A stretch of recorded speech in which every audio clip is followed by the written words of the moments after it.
You ever been told to smile through the pain, told to keep your mouth shut because that's just how things are? Listen, this is one of those stories.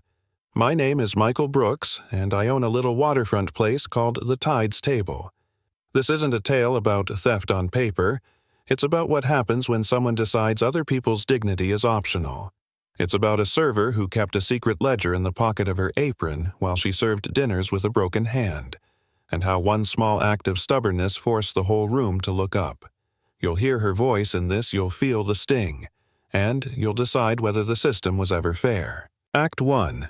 The Wake-Up Call. I used to think running a restaurant was simple good food, honest people, steady hands.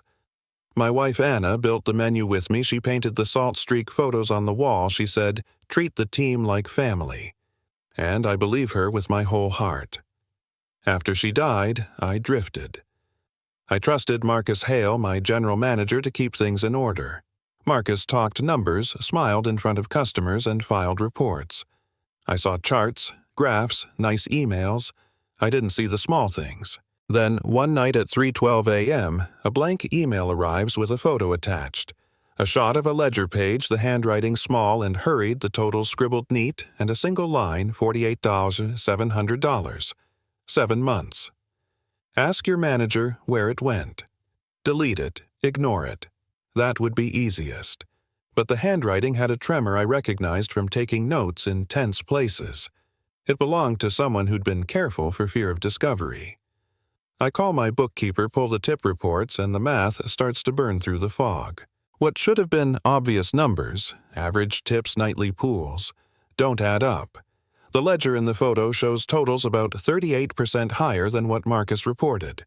14 people quit over that period, all listed personal reasons on their exit forms. No complaints filed, no public fights, just silence. That silence sat heavier in me than the missing money. People don't vanish from a good place. They leave a bad place, yes, but they don't disappear without telling anyone when they were treated well. The more I looked, the more that absence smelled like fear. So I did the stupid, messy thing. I put on an old jean jacket, slept in a cheap motel by the docks, and went back in through the delivery door, asking for work.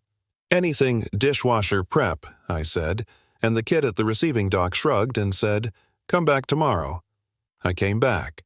I pulled a threadbare apron over my suit shoes and learned what the bottom of the food chain really feels like: sore knees, blistered hands, and the kind of listening that only happens when you've scrubbed the same pot 1,000 times. Act 2. Undercover and Unraveling. You ever meet a person and feel the room change around them? Lily Carter was that kind of person. Late 20s, brown hair knotted tight, a canvas cast from wrist to elbow wrapped in clear plastic under her long black apron. She glided between tables, balancing trays with a single hand. Her good hand trembling sometimes when she lifted a heavy pitcher, and her smile never faltered. She had this small spiral notebook she wrote in when she thought no one was watching. Quick columns of dates, table numbers, amounts. Small, precise, like a nurse charting a vital sheet. Nobody saw that notebook except for the eyes of someone paying attention. Marcus was different. Front-of-house charm that hid a private coldness. In public, he'd clap a customer on the shoulder. In the back, he'd bark, "Table 5 has been waiting 3 minutes. That's unacceptable." He'd say it like ownership of these people was a favor he was doing them. He'd put his hand on Lily's shoulder the way a man pats a dog to mark territory, smiling for guests, but turning ruthless where no customers watched. "You think your broken hand is an excuse? We have standards here." He'd swagger into the office and lock the door. I watched. I watched Lily duck away and scribble in that notebook, then tuck it into her apron like contraband. I watched Marcus count tip pools in a locked office and then walk back to the floor and announce a tiny number to be divided among a dozen exhausted people. I watched customers leave bills, sometimes $80 to $100, and watched those numbers evaporate into Marcus's ledger. That should have been it, a gut punch, a betrayal. But Lily's notebook suggested something else: pattern documentation, a refusal to let the story be erased. The deeper I dove, the uglier the system looked. Marcus wasn't making a mistake. He was running a split set of books. The reported column matched the receipts and the public story. The actual column was what the staff actually took in.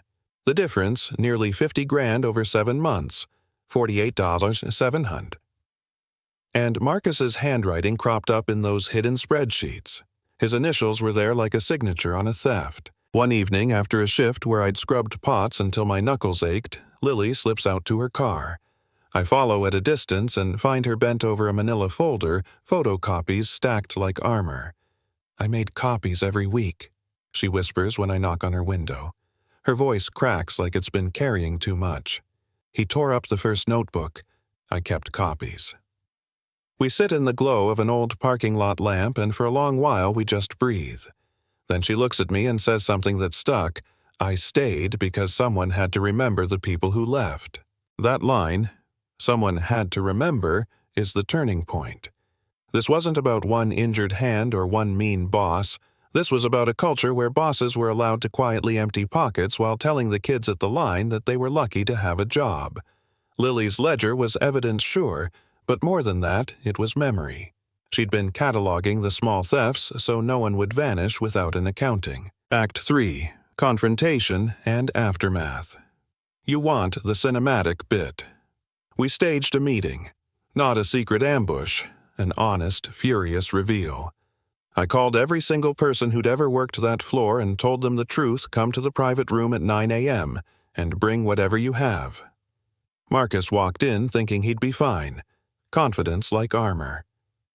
I put Lily's folder on the table and opened the laptop to a series of spreadsheets he couldn't deny. The numbers matched the photocopies. Marcus tried temporary loans, difficult quarter, I'll pay it back. Words that sound hollow when 16 people have paychecks to make. I asked plain as day, "Why are there 2 books in your office?" He faltered. Cops came. Evidence was turned over. Marcus was led out wearing a suit like a costume that matched his public face, and Lily stood up when he tried to leave and said, "You said heroes don't last here. I'm still here. You're not." You should have seen the room. She wasn't triumphant with gloating, but with a kind of exhausted relief. The staff clapped awkward at first, then louder. People who'd spent months looking down finally looked at each other, and it was like seeing strangers recognize neighbors. After that, there was cleanup work. Legal filings, money returned, and systems put in place. We changed the tip pool to an open nightly count in the back room. We put an anonymous reporting line in place and mandatory exit interviews so personal reasons couldn't be a script for ghosting. We hired people back who wanted to come. We offered Lily a new role, floor manager, because she knew the rhythm of the room, the names, the scars. She accepted, but not for the title. She accepted to make sure the ledger never had to be secret again. But this isn't a neat fairy tale. There are questions that hang. How many places run this way and nobody ever sees it? What happens to people who can't stay to document who have to leave just to survive? And what do we do about the culture that tells people to grin and say thank you while their pay is lightened? These are not small questions.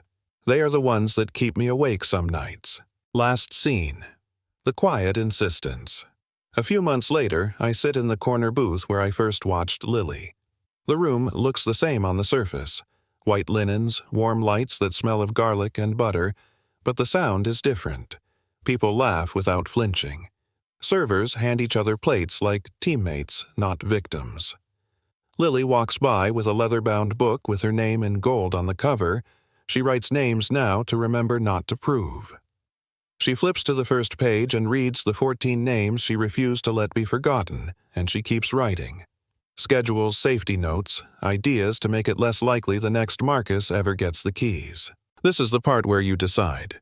Do you think justice was smooth and clean? Do you think the people who got hurt are whole again? Probably not. But do you think one person keeping a ledger and another person choosing to stop being absent mattered? Absolutely. That's the point. Call to action. So here's where you come in. I want to hear from you.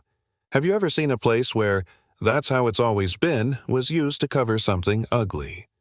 Have you stayed silent because you thought it was safer? Or have you, like Lily, kept a little paper trail and dared to speak? Drop a comment. Tell us what you think is right or wrong here. Tell us how workplaces need to change, or tell us about a time you watched someone stand up. Share this with someone who needs to hear that silence has a cost, and that sometimes a small notebook can start a revolution.